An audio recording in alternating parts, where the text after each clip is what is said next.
Ito pa lang si dating Congressman Saldico ay may 3 mamahaling mga air assets.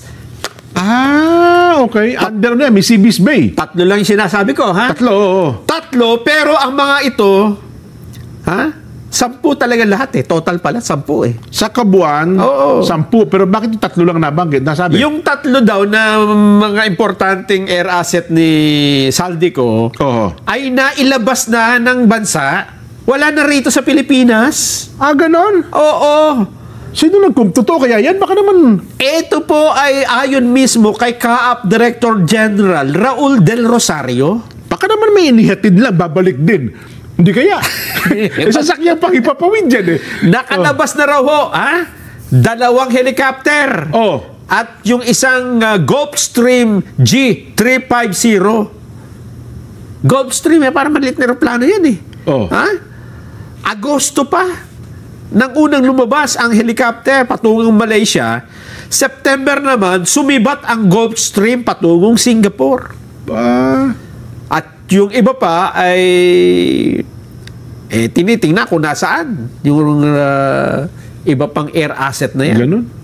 Baka nando sa parking ko. Wala na sa parking ko. Tingnan mo, baka helicopter nakaparada na.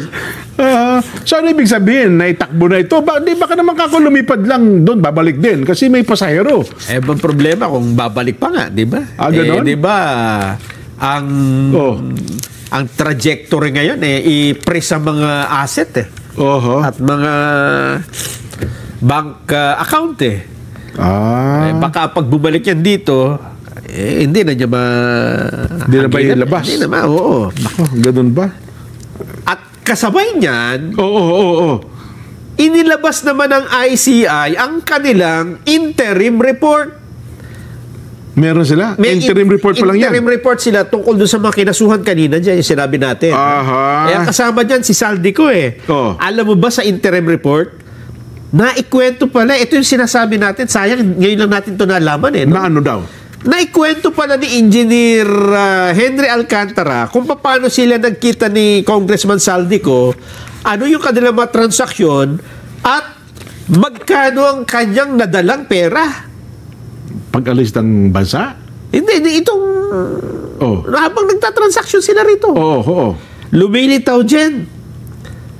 4 daw hanggang 5 beses na nag-deliver ng mali-maletang pera kay Ko noong 2022. 4 na beses naman noong 2023. 5 hanggang 6 ng noong 2024. At humabol pa sa first quarter ng 2025. Nag-deliver pa rin. Nako. 7 sasakyan ang gamit. Bawat delivery, 50 million ang laman ng bawat malalaking maleta. Habang 30 hanggang 40 million laman ng maliliit na maleta.